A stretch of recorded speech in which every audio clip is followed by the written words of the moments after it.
একজন নির্দোষ মানুষকে একজন দেশদ্রোহী বানিয়ে ফেলল। এটা ছিল ফ্যাসিজম।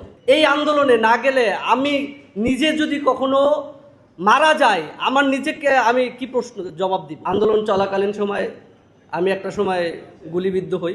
আমি বিসিএস এর প্রস্তুতি নিচ্ছি, তুমুল পড়াশোনা।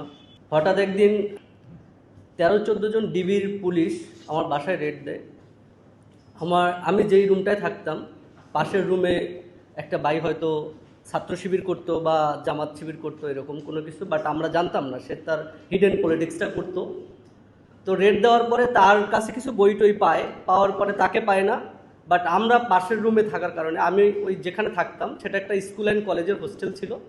কালার এক্সপার্ট ডার্ক স্যাপ এবং মাইল্ড অন হ্যান্ডস টেকনোলজি সমৃদ্ধ অরিক্স অ্যাডভান্স ডিটারজেন্ট পাউডার আপনার লন্ড্রি এক্সপার্ট। ওই স্কুল অ্যান্ড কলেজের লেকচারার ছিলাম আমি। তো সেখান থেকে আমাকে পাওয়ার পরে তারা আমাকে উঠিয়ে নিয়ে যায়, কাউকে কিছু না বলে আমার ফোন সিজ করে ডিবি কারাগারে দীর্ঘদিন আটকে রাখে। আমি কোনো পলিটিক্সের সাথে তখন ইনভলভ না, কোনো প্রোগ্রাম না, কোনো কিছুর সাথে না। শুধুমাত্র ফেসবুকে একটু সরকারকে নিয়ে সমালোচনা করতাম বিভিন্ন সময়, তাদের যে ফ্যাসিজম যে পলিটিক্সটা সেটা নিয়ে একটু সমালোচনা করতাম, এই আর কি, এর বাইরে কিছুই ছিল না। সেখান থেকেই তারা হয়তো ফলো করেছে যে একটু লেখালেখি করতেছি এইসব বিষয়গুলো নিয়ে।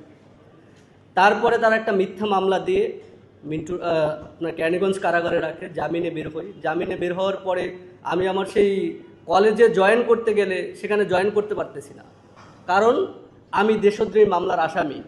একজন নির্দোষ মানুষকে একজন দেশদ্রোহী বানিয়ে ফেলল। এটা ছিল ফ্যাসিজম।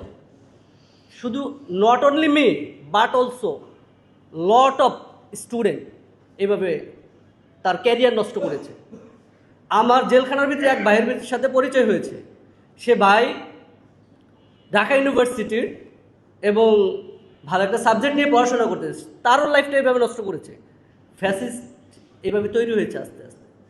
তো সেই দিন শেষে আমাদের ওইখানে আমি ছিলাম পুরান ঢাকাতে, রাতে ঘুমাতে পারতাম না। হঠাৎ করে মানে যেই বাসায় ছিলাম সেখান থেকে ধরে নেওয়ার পর ওখানে আসার পরে আমাকে থাকতে দিচ্ছে না, চাকরি চলে গেছে। কিভাবে কষ্টে লাইফ পার করেছি সেটা আমার মতো যারা ভুক্তভোগী শুধু তারাই জানে।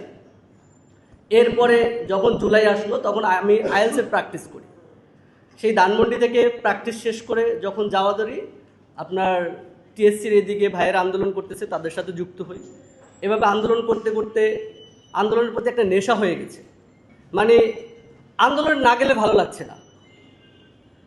আমার ভাইয়েরা যখন গুলির সামনে বুক পেতে দিচ্ছে, আমি তো নিজেকে ঘরে বসে রাখতে পারি না, নিজেকে ধরে রাখতে পারতেছি না। আমার বিবেক কাজ করতেছে, এই আন্দোলনে না গেলে আমি নিজে যদি কখনো মারা যাই, আমার নিজেকে আমি কি প্রশ্ন জবাব দিব? আমি জগন্নাথ বিশ্ববিদ্যালয়ের সামনে আন্দোলনে যাই। সেখানে হঠাৎ করে দেখি আমার অনেক শিক্ষার্থী, আমি যেহেতু কলেজের লেকচারার ছিলাম, আমার শিক্ষার্থীরা আন্দোলন করতেছে। ওরা আমাকে দেখে আরও উৎসাহ পেলে, স্যার আসছে। আমি ওদেরকে নেতৃত্ব দিলাম, সংগঠিত করলাম। আমার ওদের প্রিভিয়াস ফ্রেন্ড যারা ছিল ওই কলেজের স্টুডেন্টের স্কুলের সবাইকে প্রায় 100-200 জনের একটা টিম তৈরি করলাম এবং আন্দোলনটা কন্টিনিউ করলাম আমরা। এবং করতে করতে আন্দোলন চলাকালীন সময় আমি একটা সময় গুলিবিদ্ধ হই। এরপরে যখন 5ই আগস্ট হাসিনা পালিয়ে যাওয়ার পরে ভাবছিলাম যে দেশটা সুন্দর, নতুন একটা বাংলাদেশ আমরা পেতে যাচ্ছি। আলটিমেটলি ফ্যাসিজম চলে গিয়েছে। কিন্তু আমাদের যে অ্যাডভাইজাররা ছিলেন তাদের উপরে আমাদের যে প্রত্যাশা ছিল, আমার মনে হয় না তারা সেই প্রত্যাশাগুলো পূরণ করতে পেরেছে। এবং একটা পর্যায়ে তারা নির্বাচন দিলেন। আমাদের নতুন গভর্নমেন্ট খুব অল্প দিন হয়েছে এবং তারা তাদের মতো কার্যক্রম করছে। আমি তাদেরকে থ্যাঙ্কস জানাই যে পার্লামেন্টে ঐক্যবদ্ধভাবে সবাই ফ্যাসিস্টকে নিষিদ্ধ করেছে। এটা তারা বড় একটা অ্যাসিড। এবং ওই সময়ের যারা ফ্যাসিস্টের দোসর ছিল তাদেরকে আমরা ইন্টারিম আমলে দেখেছি কোনো বিচারের আওতায় ওইভাবে আনতে পারেনি।